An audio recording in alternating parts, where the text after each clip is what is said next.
তাহলে আপনারা একটু সাবধান থাকবেন, কেননা লগ্ন দিয়ে রাহু অলরেডি পাস করছে। তাই আপনার মন মানসিকতার মধ্যে একটা ইলিউশন বা ভ্রম তৈরি করছে, কারণ রাহু মানে হচ্ছে ইলিউশন, ভ্রম তৈরি করে। তো আপনার যদি কুম্ভ লগ্ন হয় তাহলে কিন্তু আপনাকে সব ব্যাপারে একটু সাবধান হতে হবে। নিজের শরীরের ব্যাপারে, ভুল দেখার ব্যাপারে, ভুল মানুষকে বিশ্বাসের ব্যাপারে আপনি কিন্তু একটু ষড়যন্ত্রের শিকার হতে পারেন।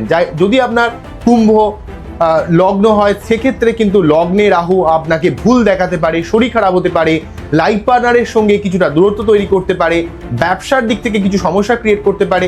তাই আপনাদের যেহেতু যদি কুম্ভ লগ্ন হয় তাহলে লগ্ন সপ্তমে রাহু কেতুর প্রভাবের জন্য সঠিক কোনো অ্যাস্ট্রোলজারের ওপিনিয়ন নেবেন, তাহলে কিন্তু অনেকটা সমস্যা আপনারা কিন্তু কাটাতে পারবেন। কেননা কুম্ভ লগ্নের ক্ষেত্রে এই জায়গাটা অত্যন্ত নেগেটিভ হয়ে রয়েছে। যদি আপনার পরিবার রিলেটেড সমস্যা বা সম্পর্ক রিলেটেড সমস্যা হয়, কেতুর মন্ত্র পাঠ করুন।